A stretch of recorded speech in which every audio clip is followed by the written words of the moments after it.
जिंदगी में कभी कभी ऐसा लगता ना कि कहीं अटक गए हैं। हाँ बिल्कुल। मतलब आगे का रास्ता जैसे साफ नहीं दिखता। हाँ तो आज हम इसी उलझन को सुलझाने की कोशिश करेंगे। हाँ भव्या अरोड़ा की एक किताब है, यहाँ से कहाँ जाएं, जीवन में बदलाव की कुंजी। हाँ आज हम उसी के सारांश पर बात करेंगे। हाँ। और भव्या अरोड़ा वो लंदन में एक सर्टिफाइड लाइफ कोच हैं, ICF से मान्यता प्राप्त।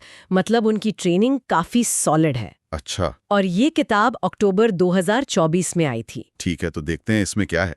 हमारा मकसद ये समझना है कि ये किताब सिर्फ ज्ञान देने के बजाय प्रैक्टिकल गाइडेंस कैसे देती है। सही। खासकर जब कोई करियर या रिश्तों या लाइफ के पर्पस को लेकर कंफ्यूज्ड हो। हाँ, और देखिए, ये अटका हुआ महसूस करना ये बहुत ही मतलब आम मानवीय अनुभव है। इसमें कोई नई बात नहीं। हाँ बिल्कुल। इस किताब का जो अंदाज है ना, वो सीधा है, बिना लाग लपेट वाला। ओके। और प्रैक्टिकल कदमों पर बहुत जोर है। ऐसा लगता है जैसे किसी मेंटर से सीधी बात हो रही हो। अच्छा, मतलब थ्योरी कम, एक्शन ज्यादा। हाँ बिल्कुल। किताब की बनावट भी बहुत साफ है। पहले मानसिकता बदलो, हाँ, फिर अपने लक्ष्य स्पष्ट करो, ओके। फिर चीजों पर नियंत्रण वापस पाओ और प्रामाणिकता से जियो। प्रामाणिकता से जीना, ये क्या है, थोड़ा और बताएंगे? हाँ, मतलब अपनी असल वैल्यूज के हिसाब से जीना, जो आप सच में है उसके हिसाब से। खैर, इस पर बाद में आते हैं। ठीक है। तो इसमें सिर्फ पढ़ना नहीं है, लिखने वाले अभ्यास बहुत हैं। अच्छा, जैसे अपने लक्ष्य लिखो, क्या रुकावटें हैं वो लिखो, व्यवहारिक काम है, खुद के बारे में सोचना है। ये बिल्कुल किताबी ज्ञान नहीं, असल में काम करने पर फोकस है। ये बात तो वाकई दिलचस्प है, क्योंकि अक्सर हम पढ़ तो लेते हैं पर करते कुछ नहीं। सही कहा। और लगता है लोगों को ये पसंद भी आ रहा है। किताब की प्रतिक्रिया मैंने पढ़ा, काफी अच्छी रही है। हाँ, बहुत पॉजिटिव। किसी ने तो इसे अटक जाने पर GPS जैसा कहा है। हाँ, मैंने भी पढ़ा था वो।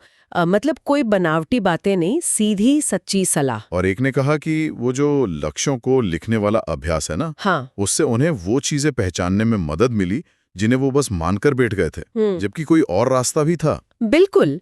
लिखने से क्लैरिटी आती है। कुछ लोगों ने तो ये भी कहा कि 30 दिन में ही उन्हें जीवन बदलने वाले नतीजे मिले। हाँ, ये थोड़ा बढ़ा चढ़ा कर लग सकता है, लेकिन ये दिखाता है कि एक्शन लेने का असर कितनी जल्दी दिख सकता है।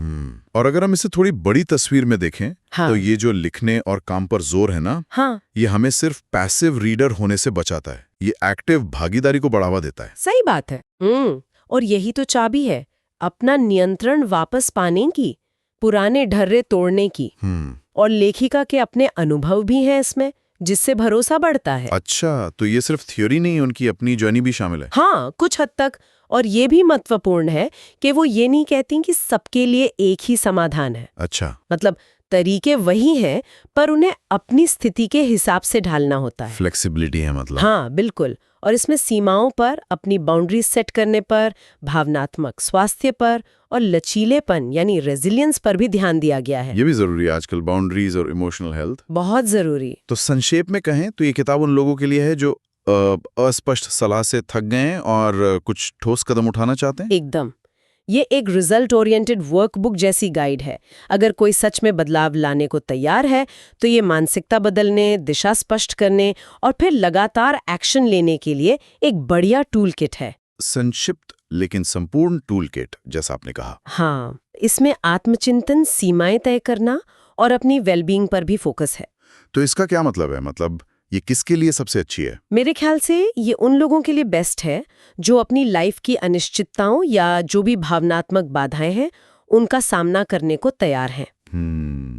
तैयार होना जरूरी है। हाँ, और जिन्हें सैद्धांतिक चर्चा से ज्यादा एक स्ट्रक्चर्ड एक्शन प्लान और सीधी गाइडेंस चाहिए। ठीक है, तो इससे एक महत्वपूर्ण सवाल उठता है जिसे सुनने वाले अपने साथ ले जा सकते हैं। जरूर, सोचने के लिए एक बिंदु। हाँ, तो जैसे ये किताब लक्ष्यों और बाधाओं को लिखने पर इतना जोर देती है, हाँ, तो आज ऐसी कौन सी एक छोटी सी चीज है जिसे कोई भी लिखकर ये समझने की शुरुआत कर सकता है कि वो कहाँ अटका हुआ महसूस कर रहा है? अच्छा सवाल है। भले ही उनके पास अभी ये किताब ना हो, बस एक छोटा सा पहला कदम लिखने वाला।